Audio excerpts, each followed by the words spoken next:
So, as it's January, a lot of people are going to be hitting the gym this year. Now, I've seen a few influencers online shaming people, saying that, if you don't go to a gym, you're lazy and there's no excuse not to ever go to a gym. Well, there are actually several excuses and reasons why people may not legitimately be able to train at a gym.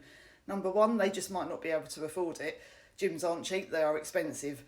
Number two, you could be a single parent looking after several children, working 2 or 3 jobs. Now, if you're working 50, 60 hours a week, the last thing you're going to want to do after a hard day at work is go and, train. You just may be exhausted, and that's totally justifiable. And number three, you could be in a very physical job. When I worked as a chef and I was on my feet for 10, 12 hours a day, the last thing I wanted to do after a hard day's work was go and run on a treadmill because I was absolutely exhausted and didn't have the energy.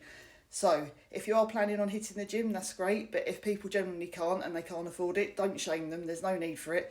Just, people will get fit in their own time. You don't always have to go to a gym to get fit. If you can, great, but it's not the be all and end all. Long walks, other exercises are going to be just as beneficial for your health. So, let's stop the gym shaming, guys. It really isn't necessary.